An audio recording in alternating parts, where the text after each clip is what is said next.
Давайте сегодня закруглим весь этот грустный сюжет с переговорами, раз уж понятно, что никаких новых ярких событий в обозримом будущем не будет.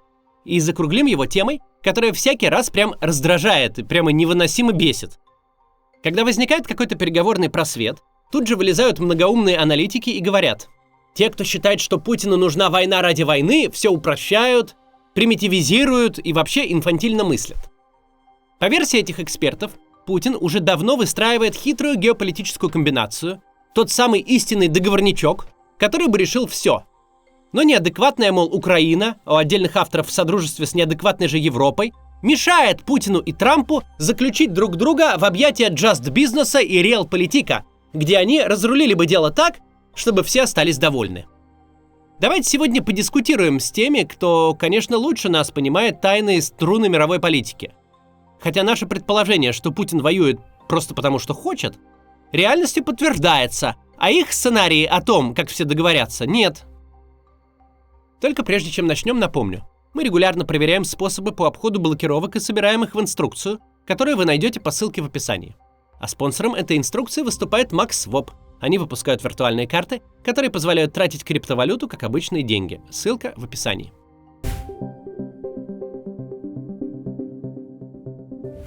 Путину, говоря коротко, уже полгода предлагает стать царицею морскою. Предлагают закончить войну на самых лучших из реально выполнимых условий. Предлагают заморозить войну там, где она уже есть. Получить все, что он силой захватил, что вообще-то так-то нонсенс для 21 века.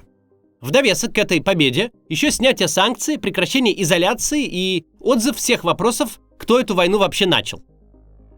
С момента, как к власти в США пришла администрация Дональда Трампа, даже разговоров не может быть о том, что с Путиным как-то не так общаются, что ему недостаточно вежливо что-то там предлагают, что на него кто-то там давит, а он не хочет прогибаться.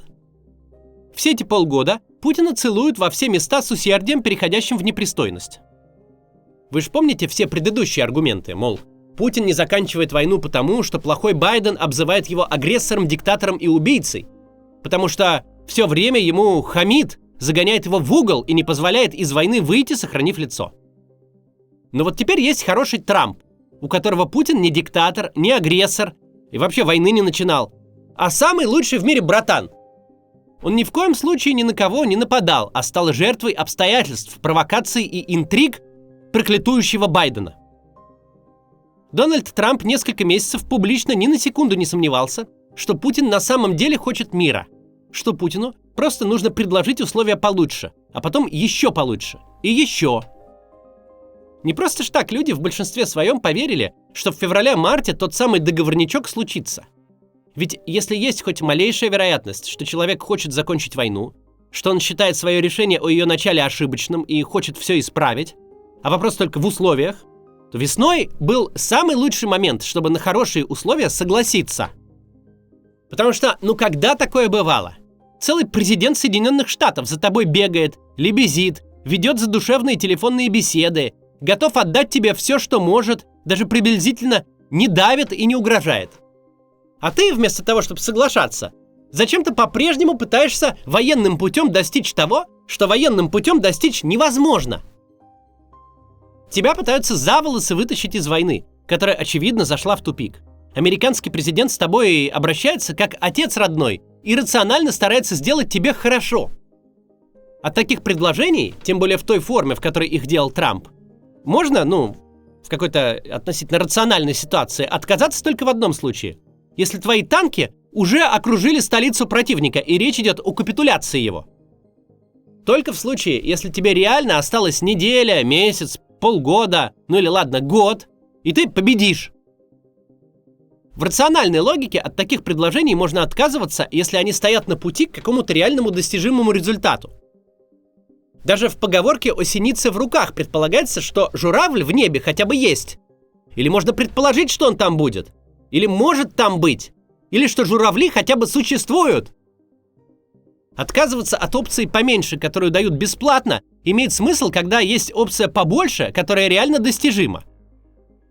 Если ты точно знаешь, что в октябре получишь Днепр или Запорожье, зачем тебе тогда в феврале останавливаться на том, что уже захвачено?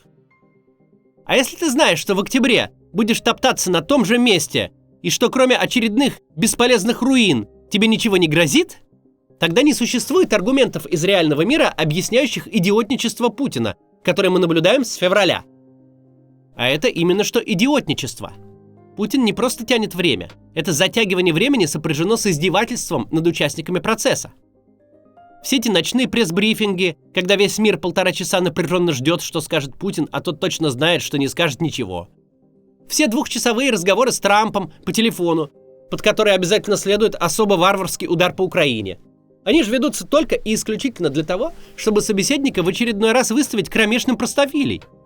Чтобы он снова не находил ответов на вопросы журналистов. Чтобы политические недруги смогли на президенте США в волю оттоптаться.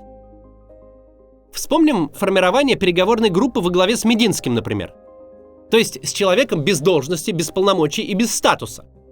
Сама личность которого одна дурная шутка. Сложно даже вообразить, в каком восторге пребывает Путин, читая расшифровки, где в переговорах, вроде как о мире, его миньон втирает собеседникам про печенегов и половцев.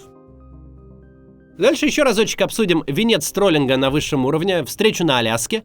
Но сначала посмотрим некоммерческое объявление. Посмотрите, пожалуйста. 22 августа исполняется 6 лет независимому онлайн-медиа «Холод», которая рассказывает о России через личные истории людей. И продолжает это делать, несмотря на репрессивные законы и блокировку сайта. На сайте «Холода» вы можете прочитать о том, каково быть единственной девушкой, работающей на строительстве нефтяной скважины. Во сколько может обойтись нелегальный переход мексиканско-американской границы, только не повторяйте это дома. Какая история стоит за жутким вирусным видео конца нулевых? У «Холода» много подобных материалов, каждый из которых показывает личную историю конкретного человека, раскрывает его эмоции. Теперь «Холод» хочет услышать и вашу историю. Примите участие в их акции в честь дня рождения медиа «Приложи лед». Она по ссылке в описании. В рамках акции вы можете анонимно поделиться личным переживанием и почитать анонимные истории других людей. Участвуйте, чтобы поддержать издание и независимую журналистику в России. Ссылка в описании. Спасибо, что смотрите некоммерческие объявления. Они помогают хорошим проектам развиваться. Продолжаем. Венец троллинга на высшем уровне – встреча на Аляске. Неделю весь мир на ушах стоял, ожидая, что встреча Трампа и Путина в Америке закончится хоть чем-то. А Путин, очевидно, заранее знал, что закончится все торжественным ничем. И все происходящее его до предела развлекало. Что может быть забавнее ситуации, когда весь мир смотрит тебе в рот, ловит каждое слово, а ты сознательно надо всеми глумишься? Глумишься над Трампом, ты его выставил идиотом, который Путина просто выгулил и развлек. Глумишься над выкладками всех этих несчастных аналитиков из больших западных изданий, которые наперебой пытаются угадать, что же у тебя там в голове, что ты собираешься выторговать. А особенно смешно это все становится, когда ты точно знаешь, что торговаться не собираешься. Что нахрен тебе не нужны никакие территории и рамсы за них. Ты просто упиваешься возможностью без конца кокетничать и разрешаешь себя поуговаривать еще. Что может быть забавнее ситуации, когда президент Соединенных Штатов бегает вокруг тебя восьмерками, всем клянется, что ты готов на встречу с Зеленским, и евробюрократам готовить эту встречу наказывает. А ты такой: а я готов встретиться с Зеленским, только давайте в Москве! В каждом подобном жесте, даже когда тот чисто символический, отчетливо видно, до какой степени все разговоры, дескать, Украина проявляет недостаточно гибкости. Это запредельный псевдоинтеллектуальный мусор. Равно как и все материалы так называемых экспертов на тему, что должна сделать Украина, чтобы угодить Путину. Уступки можно обсуждать с тем, кто в принципе собирается договариваться, кто этого хочет. Путину никакие уступки и даром не нужны. Тот, кто реально готов договариваться, не выставляет условия по типу: а отдайте-ка мне территории, куда моя армия никогда не доходила и не дойдет, а я вам пообещаю больше так не делать. Ведь такие условия просто невозможно принять.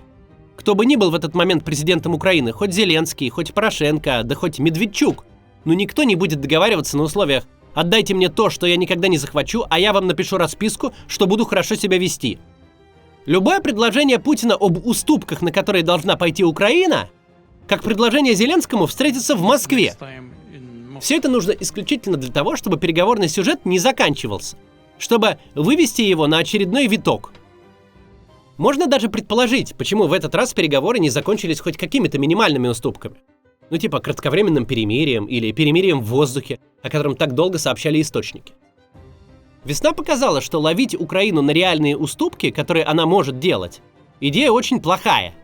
Потому что ты говоришь, давайте перемирие на 3 дня, а Зеленский выходит и вместо того, чтобы с гневом отвергнуть твою идею, говорит, отлично, давайте, но почему, собственно, на 3 дня, а не на 30 дней или на 3 года? Ведь если мы можем друг в друга не стрелять 3 дня, то можем сколько угодно не стрелять. Почему не был озвучен вариант с воздушным перемирием, которого все так ждали? Да потому что оно будет принято мгновенно.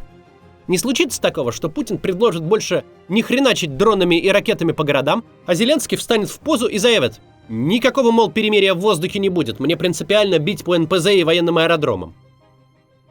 Это предложение, за которым неизбежно следует действие, после которого придется действительно прекратить воздушный террор.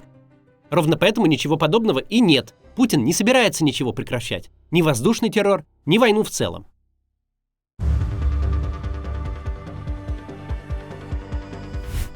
Любые гипотезы о том, что Путин на самом деле просто ищет наиболее приемлемую конфигурацию будущего мира, разбиваются о реальность, в которой ему вообще-то уже предложили все, что могли. А встречные предложения Путина не просто так существуют в паблике только со ссылкой на источники. Не просто так даже Трамп не решается произносить их вслух. Потому что это не предложение, а нонсенс. Можно фантазировать на тему, как еще надо Путина обласкать, насколько низко ему надо поклониться, чтобы он наконец-то сделал встречный шаг. Этим занимались, занимаются и будут заниматься политические комментаторы по всему миру.